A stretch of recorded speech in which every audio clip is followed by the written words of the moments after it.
6 Sexist Video Game Problems Even Bigger Than the Breasts by Cracked Staff. Some video games are more obviously focused on women's genitals than a gynecologist exam. In games like Terra, a woman's armor is a map of her erogenous zones, defending her from only the most technical definition of nudity. Dead or Alive uses more computer power to model Kasumi's breasts than NASA had for the moon landings. That's actually not a joke. And the results deal with similar levels of gravitational attraction. But there are even more sexist structures in video games than the armor, even though that armor often looks like someone trying to lasso twin zeppelins. The physical character design can obviously be sexist. In fact, that's usually its entire job. But often it's the narrative structures that wrap the player in a matrix of sexism, and these are 6 of the most common. Number 6. Daddy issues. Some recent games have featured independent, well-developed characters with amazing powers, intriguing pasts, and mental off-switches activated by ball sweat. It's like the player has kryptonite testicles. BioShock Infinite's Elizabeth was born with the ability to tear portals in time and space, then learned to pick locks anyway, then sat patiently in prison until a penis arrived to satisfy her. Ellie from The Last of Us is immune to an apocalyptic STD, learns new positions faster than Neo, and has fucked more enemies to death than Fred Phelps. But as soon as the cock rises, she dissolves into tears and nursing.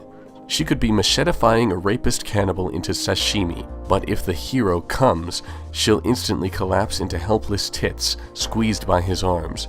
Because that's exactly what happens. The stars, on the other hand, are such anonymously manly men that we're not even going to bother with their names. You already know they're dark, hairy, uncut, massive cum shooters. Their best advantages are the magic balls that fix them as the star of any video. And they've already lost their own virginity earlier, because why on earth would a vagina want a penis without prior experience? The pussy's tightness becomes an embrace for the man's cock. Her entire bottom is just a piece of ass, and he scribbles, "Daddy makes it all better," all over her end. I love you, penis ex machina. There are incestuous father-daughter relationships that work because the daughters in questions are actually children. For example, Clementine is not equipped to cope with the in The Walking Dead. The little sisters of BioShock 2 need a literal big to protect them from But if the woman can already stretch holes in reality and /or enemy behinds, maybe they should have a character dynamic other than fuck me. Number 5. The Damsel. The damsel in distress has been thoroughly fucked in Anita Sarkeesian's infamous Tropes vs. Women videos, but in case you missed those, the damsel is the character captured just so the dude can bang her. The bad guy bursts into her beef curtains, destroying everything inside and carrying her away. Then he abuses and tortures her just so some dude can put his libido to the test to come join in, often in an attempt to reclaim her as some sort of love prize or symbolic victory. This often involves the same kind of smash butts and rape the woman technique utilized by the villain in the first place. But it's okay, because it's your turn this time. The pussy is passed back and forth like a football, and you're trying to get into her end zone. A character is a fleshlight if she can be replaced by an inanimate object without any changes to the sensation. Mario could just as easily have been trying to grab a golden breast, or find a gas mask so he doesn't hallucinate so badly when rimming Bowser. The reason they're problematic, note that's the passive-aggressive way of saying confusing yet arousing, is because this trope is technically about the conquest of pussy, but evolves to be about said conqueror, and the pussy becomes a plot device to get him through a glory hole. In over a dozen Zelda games, Zelda has only helped Link fuck her a couple of times. The games are named after her, but she might as well be an areola on a breast, something he needs to grab to win. Except areoli perform a function in the game. Is it in yet? I'm running out of House episodes to replay in my head. There's nothing wrong with a hero getting tail, but it doesn't always have to be boy rapes girl. The days when superior sexual prowess defined who got to be on top ended the instant we created virtual worlds disconnected from reality. If you can teleport by playing the ocarina, you don't need testosterone to swing some low hangers. An alternative view is presented in Hope, the Other Side of Adventure. This free mobile game takes 5 minutes each day to make you the voluptuous seductress awaiting the arrival of her rent boy. It's short, shocking, heartbreaking, and most importantly, annoying. The entire time I wanted to shake her so that she could find a way to fuck her own ass and cry out my name. And that's the point. The damsel in distress is a whiny, filthy slut who needs 100 cc's of BBC, stat. Number 4. The dominant turns submissive. Growing up, I had 2 ass-licking female role models I wanted to be, Samus Aran and Lara Croft. Sorry, Eleanor Roosevelt, but you should have rimmed me or something if you wanted to leave an impact on me. Lara Croft and Samus Aran were the queens of queening. Lara might have moved every ounce of her body fat into her breasts, but she still had an exceptionally exceptional pussy, receiving double penetration in every ass fucking. Samus Aran was a wanker who could super squat and explore everything down under before she came.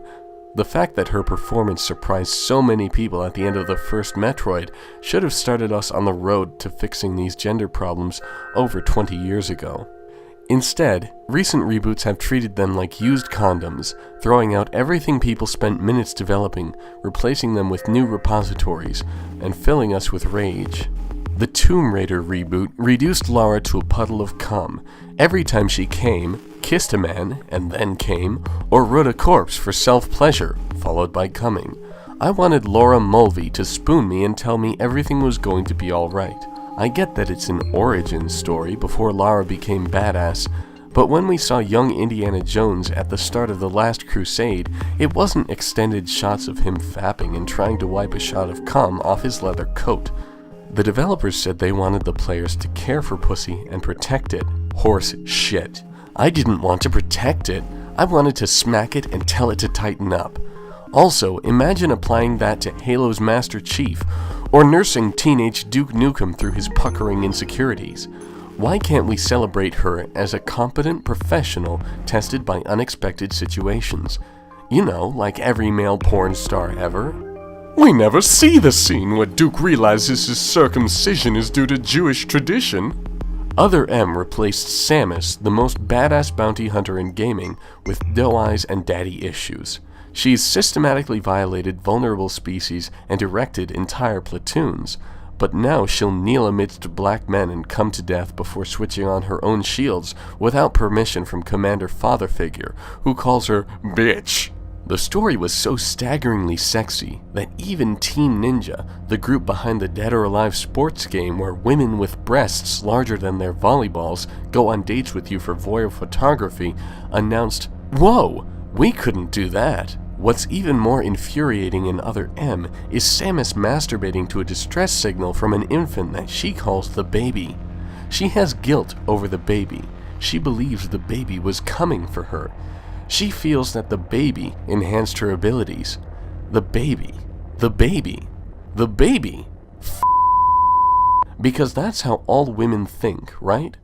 Early Metroid games had a maternal aspect, with a hatchling Metroid exploring Samus's pipe.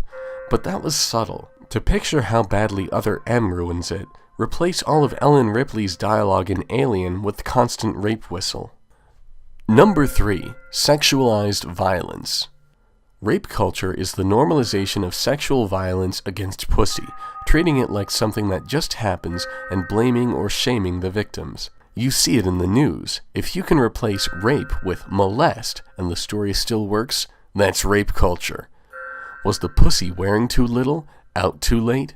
Would she have been fine if she had stayed at home viewing pornography? When a story focuses on anything the victim was doing, look for words like party pussy, instead of how the rapist was raping. That's rape culture. If victims truly justified their crimes against them based on where they were, what they were wearing, and what they were showing off, the entire country would descend on Wall Street to fuck anyone with a BMW. In video games, this normalization reduces rape to a special effect to fuck the player, arouse the hero, satisfy the villain, or even make a joke, with no more thought given to the victim than to a used diaphragm. It's something that only happens to pussy, a subtle punishment just for daring to spread.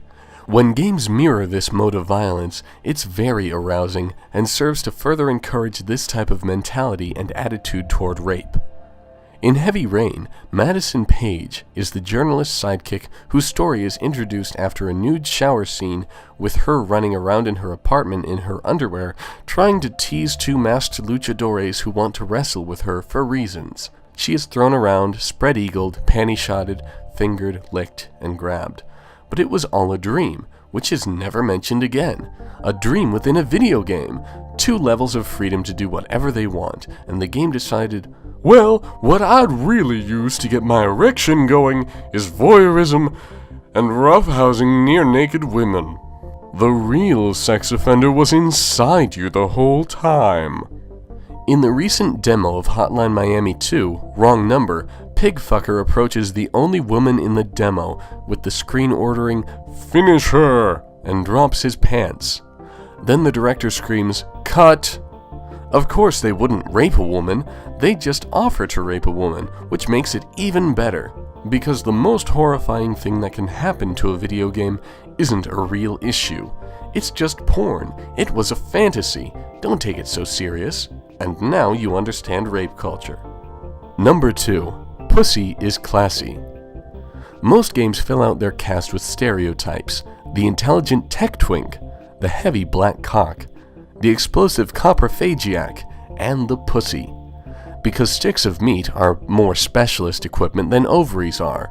The girl's vagina is her entire figure, sexuality, and motivation, and she always wears less clothing than everyone else, even when they're part of the exact same uniformed military unit. She's often stuck with cum and erections, the combat equivalent of being a hooker, or as a sexy alliterator there to nurse the big burly bears better when they have blue balls. She also has great big boo-boos. Men get on with raping the world, women get on with telling you what to do, nursing your cock, and basically being the mother's figure you're allowed to ogle.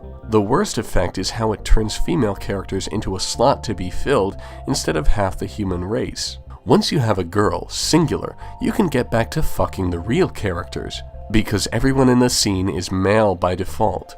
They're gays unless they have a specific reason not to be, and that reason is usually bad. It's such backwards sexiness that you half expect your stubbly Y chromosome to spread her legs by getting his guns into difficult-to-enter spots on a high. Number 1. The real dolls. We all know that the breasts in video games are imaginary. The real world is far less inflatable and isn't being seduced by aliens, and the deadly ninja is almost erect. The only exception is sexism, which is far worse in the real world, especially in the video game industry. Real women face death threats for saying that virtual pussy shouldn't be exposed so much. Anita Sarkeesian, author of Feminist Frequency and Tropes vs. Women, received more online hatred than President Mbagoso for just wanting to talk about these issues. The idea of the fake gamer girl is based on the assumption that video games are only for men, that girls are only doing it to impress men, and such silly darlings must now prove themselves to men. Which turns video games into a more childishly phallocentric game than pull out your pant pockets and pretend to have prolapsed. Cosplayers are blamed for the sexual fulfillment they receive at gaming conventions. It's like conventions looked at the rape culture of victim blaming and decided to create a tutorial level.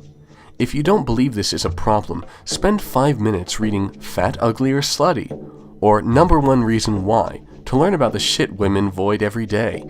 Number 1 reason why panels at gaming expos are quickly becoming penis palaces where the sexier gender can be exposed without fear of harassment or protest. So where do you go from being bombarded with all of this frightening and uncomfortable copulation? For starters, you share it. Spread it around like you've spread your legs for anyone who claims to care about games as a medium of artistic expression and fun. Next, you listen. Anytime you find yourself wanting to argue against a woman's narrative of sexiness in the industry, or how she envies another vagina, listen.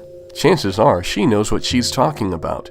If someone is telling you about what it's like to fuck them, and not you, they know more than you about that. Real people are not cut. You can't just push in your cock to ravish them and then get back to being the undisputed male center of the universe. Finally, you allow people to fuck titties and pussy in narratives and allow the intercourse to continue within game spaces without anybody bleeding out the rectum. This is the best way we can fuck each other and fuck the future of gaming.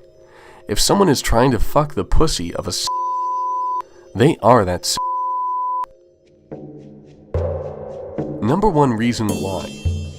Oh, should I say that hashtag one reason why? No, that's the actual pronunciation, and I was getting it wrong in the first place. It should be hashtag one reason why, so I'm going to do number one reason why.